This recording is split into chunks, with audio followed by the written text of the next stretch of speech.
बड़ी खबरों से अपडेट रहने के लिए हमारा चैनल सब्सक्राइब करें और नोटिफिकेशन के लिए बेल आइकन दबाना न भूलें। ना थके हैं पैर अभी अभी हिम्मत जारी है। हौसला है जिंदगी में कुछ कर दिखाने का, अभी पूरी लड़ाई बाकी है। जी हां, विधानसभा 61 नोएडा में हम लोग इस वक्त हैं और ये जो शायरी है ये एक कैंडिडेट के ऊपर पूरी सटीक बैठती है। वो इसलिए क्योंकि उनकी लड़ाई बिल्कुल साफ जाहिर हो रही है, क्योंकि मेहनत जो है वो जीरो ग्राउंड से होकर अपर तबके तक सबकी जरूरत को लेकर उनसे बातचीत करेंगे। हमारे साथ इस वक्त हैं बसपा पार्टी से कृपा राम शर्मा जी। वो हमें बताएंगे कि आखिर विधानसभा 61 में किन मुद्दों को लेकर वो पार्टी में आज जो है उतर रहे हैं, ग्राउंड पर उतर रहे हैं और लोगों को किस तरह से रिझा रहे हैं। कृपा राम शर्मा जी, पहले आपका प्राइम 18 न्यूज चैनल बहुत बहुत स्वागत है। क्या मुद्दे हैं, धन्यवाद। क्या मुद्दे हैं लोगों के जो लगता है कि बहुत पेचीदा हैं और विधानसभा में बहुत ज़्यादा ज़रूरत है उन चीज़? जी धन्यवाद। मैं थोड़ा पृष्ठभूमि में भी जाऊंगा। मैं 32 साल से यहाँ जनता की सेवा कर रहा हूँ। मैंने ये देखा है कि यहाँ 2007 से लेकर 12 तक जब बसपा की सरकार रही तो बहन कुमारी मायावती जी ने यहाँ विकास की गंगा बहाई। मेरी प्राथमिकता बीइंग ए पॉलिटिकल वर्कर चुनाव लड़ना तो है, लेकिन मैं चुनाव लड़ना केवल नाम के लिए नहीं चाहता था। मैं चाहता हूँ कि मेरे साथ जिन लोगों की अपेक्षाएं जुड़ी हैं मैं उनकी अपेक्षाएं भी पूरी कर सकूँ। अपेक्षाएं से मतलब है कि जन समस्याओं का निदान कर सकूँ। जैसे यहाँ फ्लैट बायर्स की बड़ी समस्या है, उनकी रजिस्ट्री नहीं हुई, लाखों फ्लैट बायर्स हैं।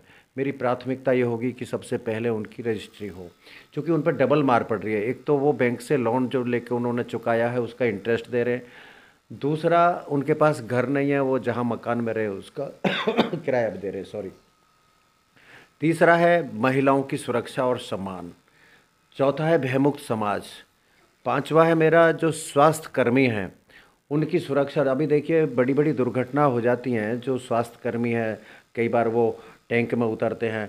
मेरा ये प्रयास होगा सबसे पहले कि ऐसे उपकरण आए जिससे कि कोई दुर्घटना ना हो, लेकिन इसके बावजूद भी होने को कोई नहीं टाल सकता। दुर्घटना होती है तो उनके परिजनों को अपनी जीविकापार्जन के लिए कम से कम एक ऐसे शासन से फंड की व्यवस्था कराऊंगा जो नोएडा प्राधिकरण और शासन से मिलकर जो 2 करोड़ रुपए कम से कम हो।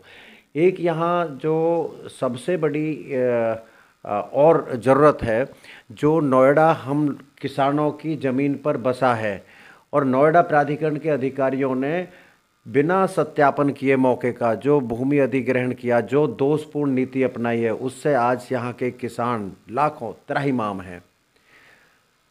जैसे घरों में भी नोएडा दर्ज हो गया है, हमारी पुश्तैनी आबादियों को भी एक बार कर लिया गया है। 64% मुआवजे की मांग है, कोर्ट के आदेश हुए पड़े, प्राधिकरण दे नहीं रहा है। 10% भूखंड जो आबादी के बदले में दिया जाएगा, लैंड एक्विजिशन के बदले में।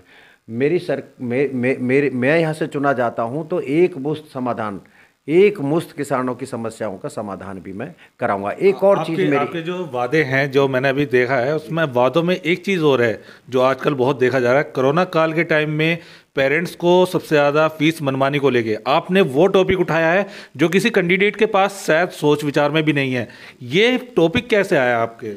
देखिए हम लड़े हैं इसके लिए। मैं ना नोएडा में पिछले 30-32 सालों से सबसे पहले नोएडा में जो ये किसानों के खिलाफ ज्यादती हो रही है इसको भी नोएडा से लेकर दिल्ली हम ही गए थे। 500 स्कूटर मोटरसाइकिल तत्कालीन लोकसभा अध्यक्ष बलराम जाखड़ जी को हमने बोट क्लब पे ज्ञापन दिया था कि हमारे साथ, हमारे किसानों के साथ कितनी ज्यादती हो रही है।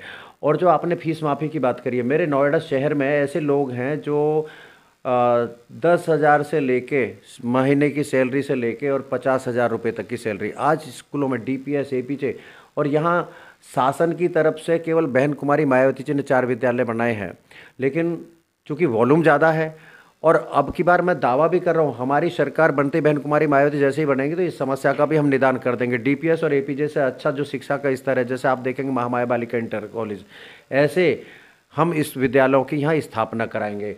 अब आपने कहा कि भाई ये कहाँ से मुद्दा आया, मैंने ये देखा है कि अपने बच्चों की पेट पट्टी काट के उनको पढ़ाने के लिए अपने खर्चे कम करके फिर भी इतनी फीस है यहाँ। एक क्वार्टर की फीस 32-32 हज़ार रुपये, 28-28 हज़ार रुपये कहाँ से देगा इंसान जिसकी सैलरी इतनी नहीं है।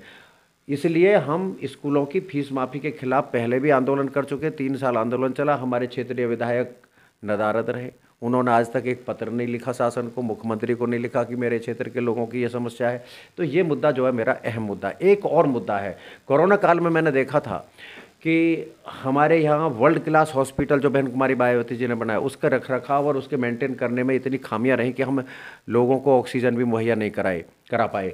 और ऐसी घटनाएं भी नोएडा में हुई जो बड़ी शर्मनाक है, शर्मसार हमें करती हैं। कैसे?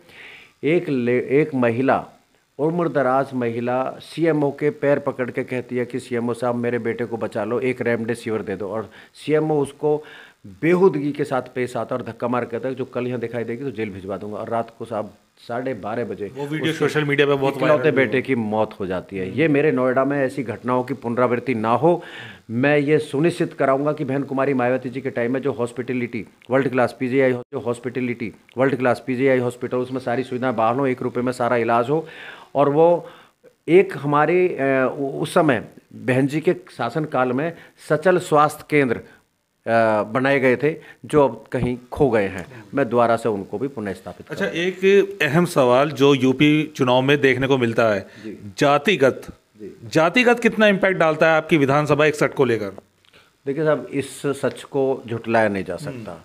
जाति चुनाव में एक बड़ा फैक्टर है, और मैं साधुवाद देता हूं बहन कुमारी मायावती जी को, जिन्होंने मेरा सर्वे करा कर मुझे पार्टी में बुला के, आपको पता मैं कांग्रेस में था, 16 साल अध्यक्ष भी रहा हूं, और उन्होंने कांग्रेस से चुनाव लड़ने का मतलब, कांग्रेस इतनी ख़राब कर दी है पार्टी अब कि इसका ग्राफ इतना, देखिए अब जैसे मैं कांग्रेस में काम कर रहा था, 2007 में मैंने टिकट मांगा, मुझे कहा गया कि भाई आप अच्छा काम करो, आपको 12 में लड़ाएंगे। 2009 में पार्लियामेंट का चुनाव आया, मुझे इस विधानसभा का इंचार्ज बनाया और ये कहा गया दिग्विजय सिंह जी के द्वारा कि ये आपका पैमाना होगा कि आप कैसा काम करते हैं।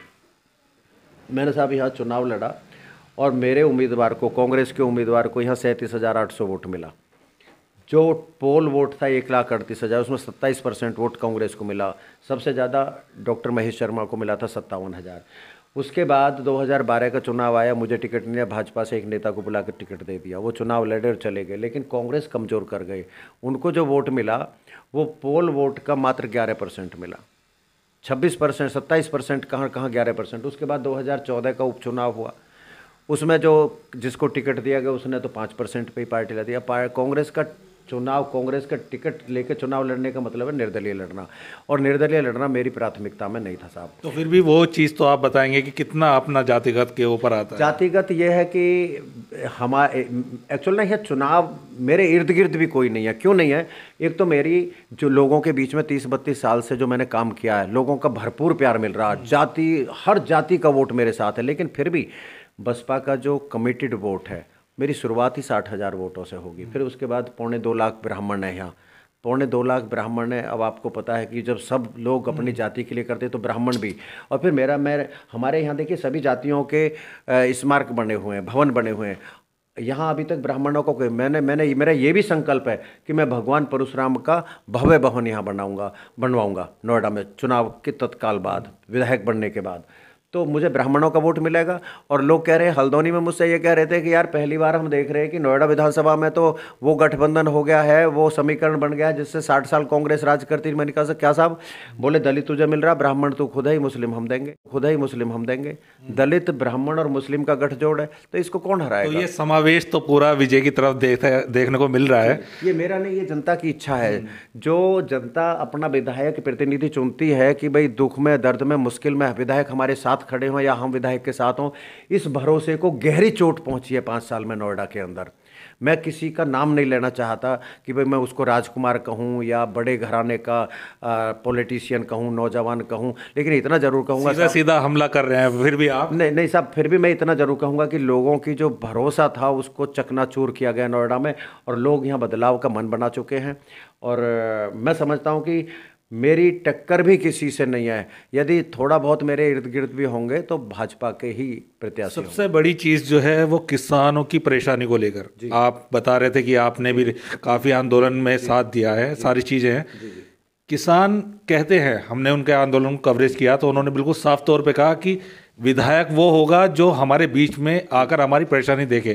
तो क्या लगता है कि किसानों की परेशानी समस्या क्या लगता है, क्योंकि जो मौजूदा विधायक रहे थे उन्होंने तो वहाँ पर आना तो दूर की बात करना भी उचित नहीं समझा, विधानसभा में भी उपस्थित नहीं दिखे, तो वो चीज़ें क्या देखते हैं आप? देखिए साहब, ताज साहब के जिसके पैर में ना खुली बीवाई वो क्या जाने पीर पर आई, इस दर्द को किसान का बेटा समझ सकता है।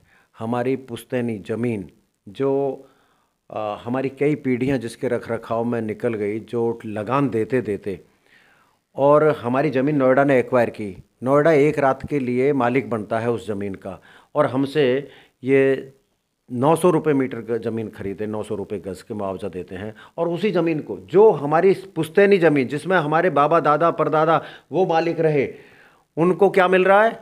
900 रुपये पर स्क्वायर मीटर या यार्ड। और नोएडा उसी ज़मीन को एक रात के लिए मालिक बनता है और 20,000 रुपये मीटर बेच देता है आगे। तो ये जो काला बाजारी है ना, ये काला बाजारी के, ये तो एक शुद्ध तरीके से प्रॉपर्टी डीलिंग का धंधा है यहाँ नोएडा प्राधिकरण का। और इसी से हम किसानों के बच्चे बर्बाद हैं, किसान बर्बादी के कगार पर बैठा है। हमारे मकानों पे भी प्राधिकरण दर्ज है। मैं इसलिए भी शुक्रगुजार हूँ बहन कुमारी मायावती जी का कि उन्होंने किसान के दर्द, चूँकि वो नोएडा की बेटी हैं, उन्होंने किसानों के दर्द को समझा है। और एक मुश्त समाधान केवल बहन कुमारी मायावती जी के टाइम में होगा। और वो बहुत, मेरे ज़िले के तीनों सीटों पर लोग मन बना चुके हैं, वो बसपा के प्रत्याशी जीत रहे हैं। और बहन कुमारी मायावती पश्चिम से लेकर पूर्वांचल तक एक छत्र लगभग 280 सीटों पर जीत।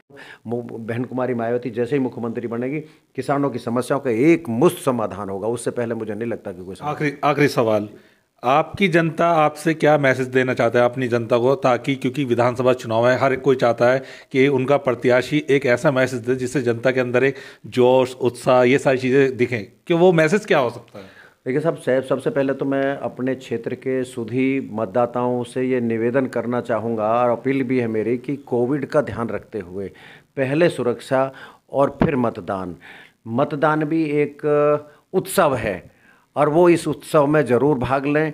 और जो कमी वो पिछले 5 साल में इस क्षेत्र में कर रहे हैं, वो उस समय जब वो अपने मत का दान करेंगे तो उनको वो नौजवान भी दिखने चाहिए जो बेरोजगारी के कगार पर बैठे हुए हैं।